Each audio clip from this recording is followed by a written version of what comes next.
Hey everyone, welcome to another episode. I believe we are on episode 11. Correct me if I'm wrong, Mr. Editor. Anyway, we are still in September, and I would have moved on to October already were it not for this very interesting contract that I saw.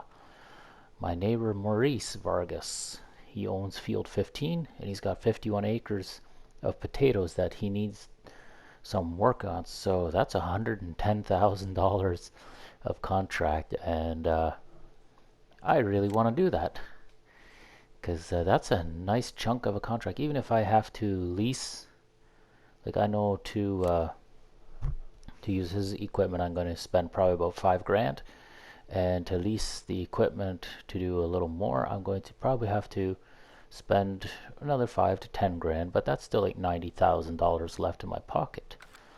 So I cannot complain about that.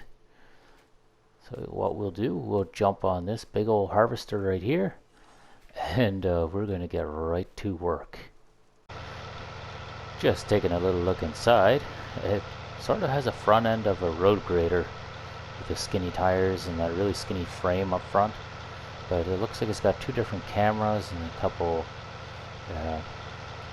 whatever you want to call them, monitors. Some more buttons and stuff, even a little shotgun seat. Very cool. But we're gonna get right into things because I don't... Oh, caught myself in that pole. Look at that, the tracks even steer. That's interesting. That is where the differences, or where the similarities, I should say, they end from a road grader to this potato harvester. I'm going to get lined up here, and you can see I'm already all folded out. Now these machines are notorious for taking very long because their headers are extremely small, no wider than the machine itself. So you can better believe that this is going to take an awful long time. And that is why I'm not going to show you the whole thing. There's no point in making you guys watch this thing do an entire field. It would be excruciating to say the least. But I will lease one or two more of these machines, and we'll get this harvest done in a hurry. You can see the potatoes are kind of going up the belt there, and it looks like they go all the way to the back. Yeah, there you go. And then they get brought up this conveyor, and then they go into this yellow bin. And once that bin is full, then I drive alongside with a truck or a trailer, and I load them up. Very typical of combining as well. Leasing a new machine looks like it cost me about $25,000, and the machine itself is almost $500,000. But it has to be done, and so it is. You know, to do this the old school way, with first using your topper to cut off, that would take a long time, and then there's your potato harvester. So this topper here has a width of 3.2, and if you look back here, this machine has a width of 3. So kind of makes you wonder, doesn't it? But this is self-propelled, and looks like he's got half of a bin already, so I should jump right into it. Get the truck out there, and let's see if we can't finish this field before too long.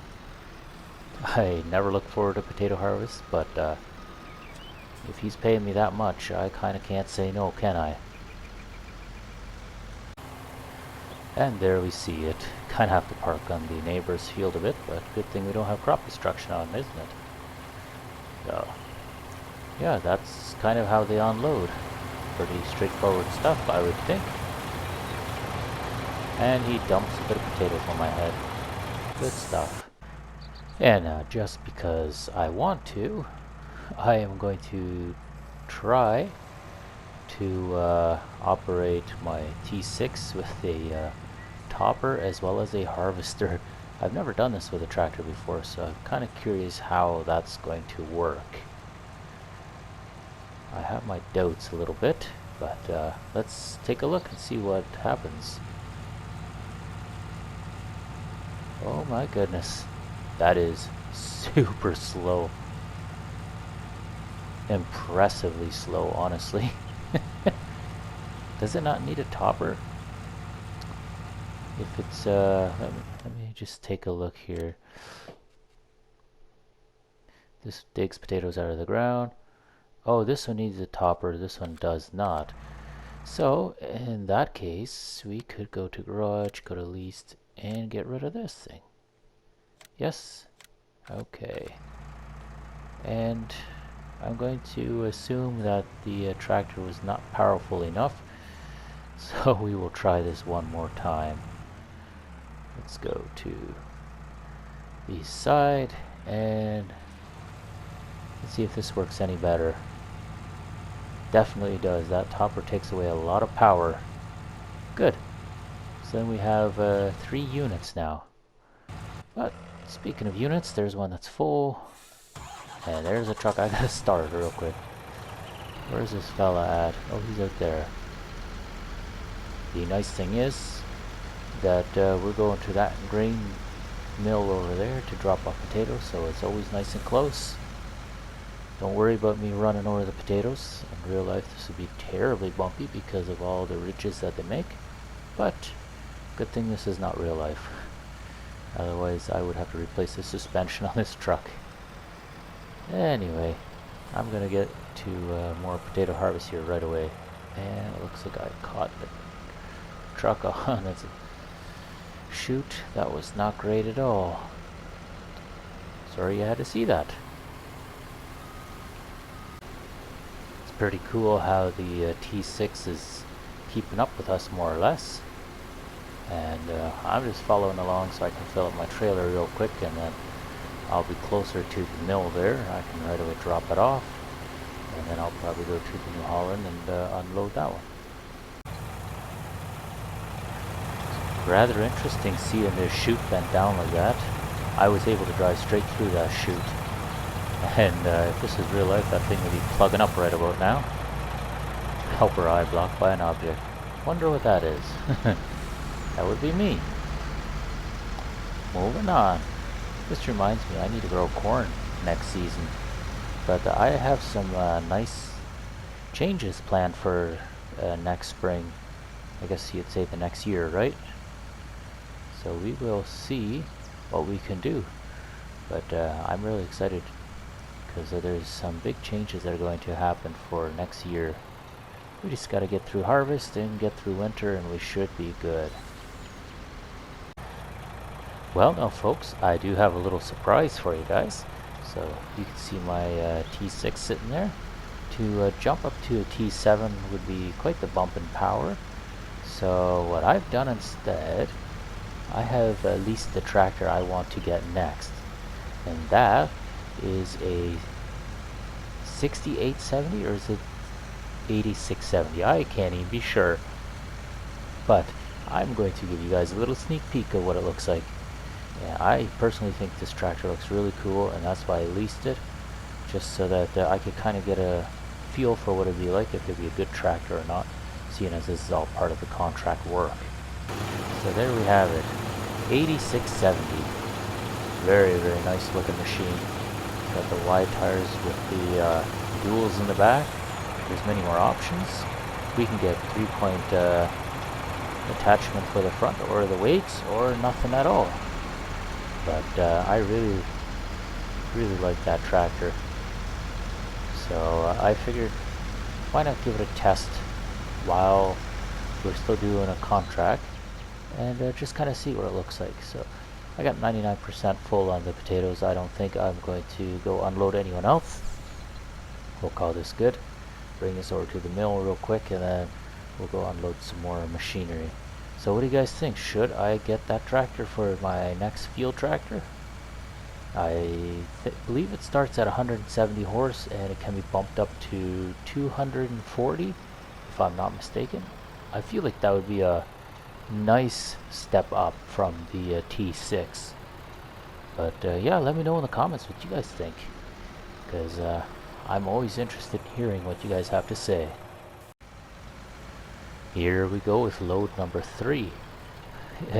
If you look at the numbers up on the top right, it seems like it was a poor investment for me to do the potatoes, but that is mostly because of my impatience and leasing three harvesters, one self-propelled and two towed behind, and then also leasing a tractor. That was on me. But you know what? It's all worth it in the end, seeing as it gives us a bit of experience, it gives us a bit of an episode to make, and I enjoy doing new and different things. It really is such a nice sight to see. Two big harvesters working, one truck following them, and then we have one Ford and a New Holland way off in the distance. Just looks so nice. All the machinery on the field. Oh, there you go. You can see them now. There's the T6. Perfect. Well, I've just been following this guy around for a while for fun. But maybe I'll go see what the T6 is up to. He's probably getting pretty close to full. 2 hours later. Well, at long last, we are done the field.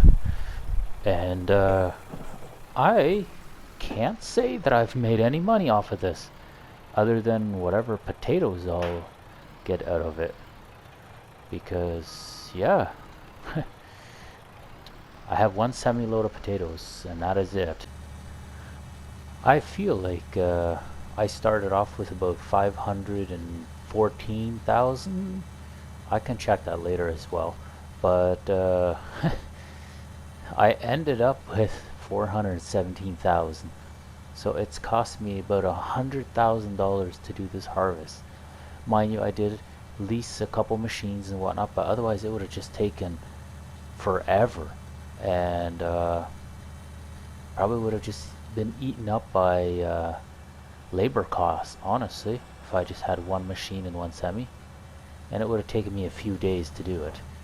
So, needless to say, I will not be doing more potato harvests. Unless it's just a tiny little field like 21 or something. There, maybe.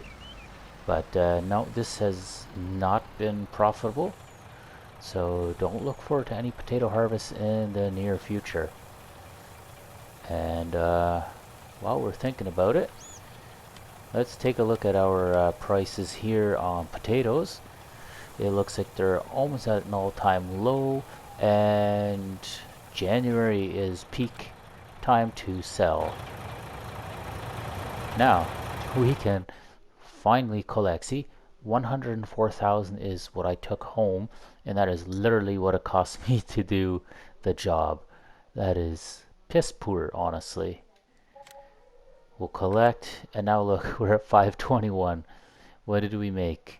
$5,000 off of all that, and we worked for how many hours? It's 6 o'clock in the evening right now, so that is not great. Not great at all.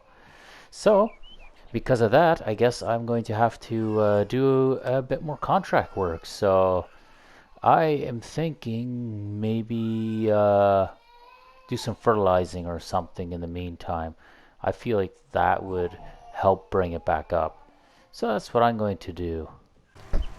There we go. Yeah, let's make some money. Yeah, this is going to cost me maybe 2,000 in labor, but that is still nothing compared to what the labor cost originally. Actually, I want to go to my finances today, and look, vehicle leasing costs were 121,000 today. Wow. And what's my labor at? Fuel costs have been 2,400 so far. Fertilizers cost a lot, but we've also made money. Wage payments 26,000. That's an all-time high because I was hiring 2 people. Contract incomes have been 249,000. Yeah, it is not very pretty. We are definitely going to have to bump up a little bit on that pay. So we're going to fertilize a bit, and I think we'll need to jump over to the next day after that. But you know what? I'm going to let my worker here take care of Karen's field. I'm sure that they'll do a good job of it. and we can bump up our cash a little bit. But that'll be it for the episode anyway. We've been hurting enough. We never want to do potatoes again. That's the moral of the story. Thank you guys very much for hanging around, for watching, and we'll catch you guys in the next video. Take care, stay safe. See you soon.